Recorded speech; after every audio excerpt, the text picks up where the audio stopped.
Seat sharing के लिए नाना पटोले जी को मत भेजिएगा क्योंकि वो टेढ़ी भूमिका लेते हैं। ये इशारा था शिवसेना प्रवक्ता संजय राउत जी का। तो नाना पटोले जी को फिर कांग्रेस ने पीछे लिया और बाला साहेब थोरात को आगे किया। इस सब पॉलिटिक्स में कहीं ना कहीं कांग्रेस का गेम हो चुका है, क्योंकि स्टैंडिंग एमएलएस की बात की जाए तो वर्तमान में कांग्रेस के पास 44 एमएलएज है, शिवसेना के पास 15 एमएलएज है और उसके साथ ही शरद पवार जी के पास सिर्फ 13 एमएलएज है। उसके बावजूद भी 90 और 90 सीट्स तीनों ही पार्टियां लड़ेगी। कांग्रेस के पास ज्यादा विधायक होने के बावजूद भी उन्हें बैकफुट पे आना पड़ रहा है। तो कांग्रेस का गेम किसने किया? खुद के पार्टी के नेता ने, या फिर उद्धव ठाकरे जी ने, या फिर शरद पवार जी ने? ये सवाल उठता है। नमस्कार दोस्तों, रविराज जाधव नाम है हमारा और हम स्वागत करते हैं आपका न्यूज लेटर में। तो देखते हैं कि कांग्रेस अपने ही सहयोगियों के सामने क्यों नरमाई बरत रही है। 2019 के विधानसभा के वक्त कांग्रेस ने शरद पवार जी के पार्टी के साथ 147 सीटों पर चुनाव लड़ा था और कांग्रेस का नंबर 40 के आगे गया था। 40 से ज्यादा कांग्रेस के विधायक चुन के आए थे और उस वक्त की कांग्रेस की स्थिति देखी जाए तो वो हारने के कगार पे ही खड़े थे, क्योंकि देवेंद्र फडणवीस ने 2014 और 19 के बीच एक स्ट्रांग लीडरशिप राज्य में प्रस्तापित की थी। नरेंद्र मोदी उस वक्त लोकसभा चुनाव पूरे मार्जिन के साथ जीते हुए थे। तो कांग्रेस को भी पता था कि सत्ता में आना मुश्किल है, लेकिन मुश्किल वक्त में भी कांग्रेस ने अपनी स्थिति को अच्छी तरीके से बरकरार रखा। लेकिन आज की स्थिति देखी जाए तो कांग्रेस जीतने के आसार ज्यादा नजर आते हैं, तब भी कांग्रेस को बैकफुट पर आना पड़ रहा है। 2019 के विधानसभा के वक्त 113 सीटें ऐसी रही जिसमें कांग्रेस पहले या दूसरे नंबर पे रही हो और बाकी के सीटों पे कांग्रेस तीसरे, चौथे या पांचवें क्रमांक पर रही होगी। ऐसा नहीं है कि जो 147 सीटें कांग्रेस ने लड़ी उन सभी सीटों पर कांग्रेस की पूरी तरीके से ताकत थी। कुछ सीटों पे उनकी बहुत ताकत थी, कुछ सीटों पे ताकत ही नहीं थी और कुछ सीटें एवरेज थी जहां पर उनके कैंडिडेट जीत तो नहीं सकते थे लेकिन इफेक्ट क्रिएट कर सकते थे। 2019 के विधानसभा के वक्त 44 सीटें कांग्रेस जीती थी तो 69 सीटों पर कांग्रेस दूसरे नंबर पे रही थी। तो यह दर्शाता है कि कांग्रेस जैसी राष्ट्रीय पार्टी कहीं ना कहीं स्टेट लेवल की पार्टियों के समान 2024 के विधानसभा चुनाव में आ रही है। 2024 के लोकसभा चुनाव में महाराष्ट्र में सबसे बड़ी पार्टी बनी कांग्रेस। कांग्रेस ने 13 सांसद महाराष्ट्र से चुनकर लाए और कांग्रेस आज बहुत अच्छी स्थिति में हमें नजर आ रही है। 2019 के वक्त कुछ अलग नरेंद्र मोदी राष्ट्रीय लेवल पर दिखाई दे रहे थे, लेकिन आज के नरेंद्र मोदी एनडीए के भरोसे सत्ता में बैठे हुए हैं। नरेंद्र मोदी जी की भी ताकत आज की स्थिति में कम हो चुकी है। उनके नाम पर अब महाराष्ट्र में भारतीय जनता पार्टी को वोट मिलने की गारंटी कम है और इसीलिए कांग्रेस को अपनी स्थिति सुधारने का यही सही मौका था। ये कांग्रेस को आशा होगी कि वो कम से कम 140 सीटों पर विधानसभा चुनाव लड़ेंगे, लेकिन कांग्रेस को सिर्फ 90 ही सीटें मिल रही है। संविधान बदल दिया जाएगा ये नैरेटिव, उसके साथ ही भाजपा के एग्रेसिव हिंदुत्व को कोई काउंटर कर सकता है तो वो कांग्रेस ही कर सकती है। इस इशू की वजह से मुस्लिम समाज भी कांग्रेस की ओर शिफ्ट हो चला है। प्रकाश अंबेडकर जी के वंचित बहुजन आघाड़ी को जितना मिलना चाहिए उतना दलित वोट मिला नहीं है, तो दलित वोट भी कांग्रेस के पाले में फिर से आ चुका है।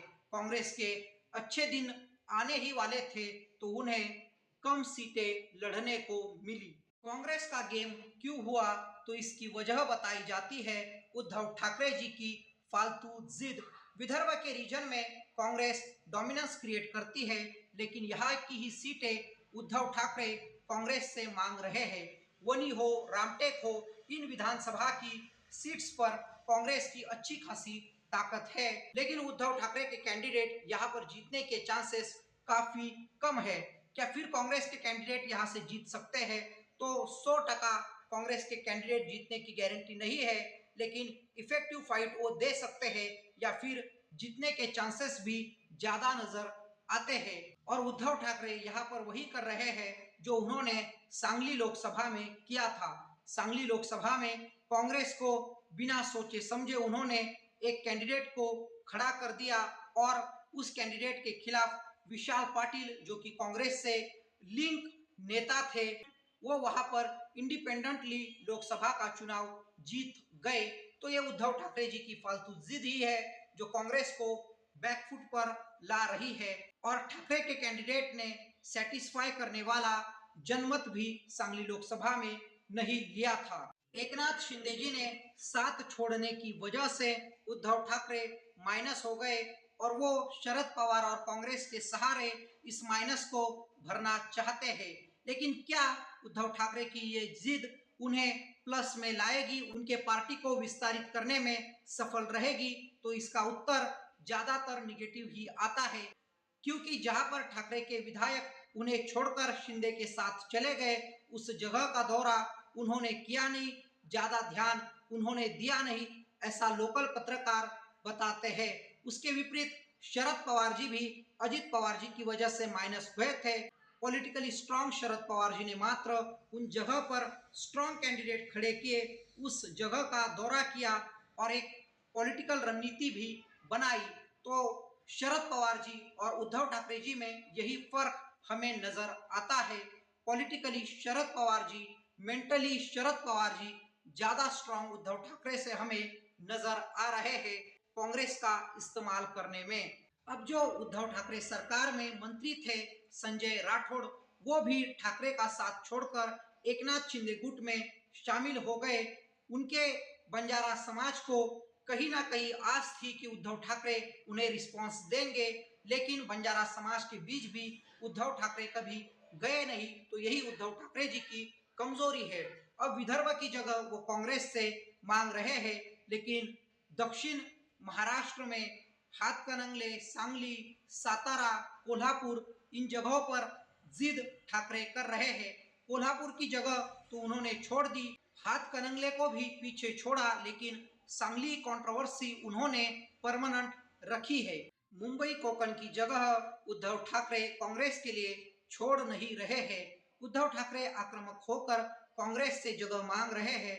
उसी प्रकार से शरद पवार जी का भी रवैया कांग्रेस के सामने रहा है, लेकिन उद्धव ठाकरे जगह मांगकर माइनस में ही जा रहे हैं। तो दूसरी ओर शरद पवार जी जगह मांगकर प्लस में जाने की पूरी रणनीति बना चुके हैं। अब इसका एग्जाम्पल दिया जाए तो वर्धा लोकसभा में उन्होंने अपने ही टिकट पर कांग्रेस के कैंडिडेट को उतार दिया, तो वहां पर उनकी सीट भी जीत कर आई थी। तो उसी प्रकार की रणनीति शरद पवार साहब विधानसभा में बना रहे हैं। उद्धव ठाकरे एग्रेसिवली कांग्रेस से जगह छीन ले रहे हैं, लेकिन उन जगह पर स्ट्रांग कैंडिडेट न देते हुए स्वयं का भी और कांग्रेस का भी नुकसान कर रहे हैं। और यही कांग्रेस नेता नाना पटोले जी को कहीं ना कहीं खटक रहा है।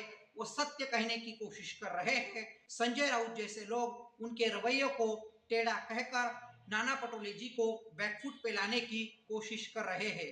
अब शरद पवार जी का जो अप्रोच है, एक तो स्ट्रांग कैंडिडेट अपनी तरफ से देना, यदि स्ट्रांग कैंडिडेट नहीं है तो कांग्रेस के ही कैंडिडेट को अपने पार्टी का टिकट देना।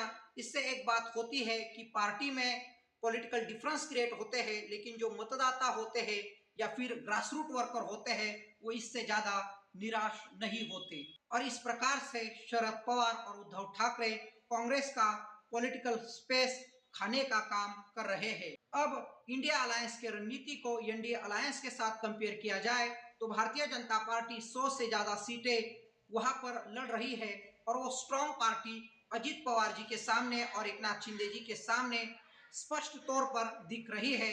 लेकिन कांग्रेस के 44 विधायक होने के बावजूद भी और ठाकरे पवार के कम विधायक उनके साथ होने के बावजूद भी कहीं ना कहीं कांग्रेस उनके ही लेवल पर आ चुकी है। अच्छे दिन आने का समय कांग्रेस का हुआ, लेकिन सीट शेयरिंग में भी तरीके से गड़बड़ी हो चुकी है। चुनाव के बाद कांग्रेस का गेम कैसे हो सकता है उसे देखें तो चुनाव के बाद शरद पवार जी के सामने ऑप्शन रहेगा कि वो अजित पवार जी के साथ कॉम्प्रोमाइज कर ले।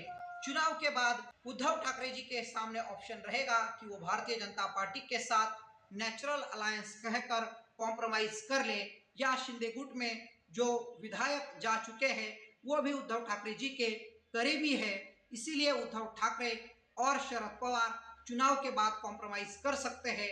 लेकिन कांग्रेस जाएगी कहाँ? कांग्रेस को एक ही जगह पे रहना है और ऑप्शन मिनिमम होने की वजह से या ना होने की वजह से कांग्रेस का पॉलिटिकल गेम उद्धव ठाकरे और शरद पवार जी ने किया, ऐसा कहना गलत नहीं होगा। लेकिन शरद पवार जी कहीं ना कहीं अपने पार्टी को बढ़ाने में एक पॉजिटिव अप्रोच रख रहे हैं, उद्धव ठाकरे ऐसा नहीं कर रहे हैं। तो क्या लगता है दोस्तों आपको, कांग्रेस का गेम हुआ या नहीं हुआ, या फिर चुनावी नतीजों के बाद ही पता चलेगा कि कांग्रेस के साथ असली खेल हुआ है या नहीं है? आपकी प्रतिक्रिया कमेंट बॉक्स में जरूर हमें बताइएगा। तो मैं रविराज जाधव आप सबकी इजाजत लेता हूं और देखना मत भूलिएगा आपके पसंदीदा चैनल न्यूज लेटर को। धन्यवाद दोस्तों।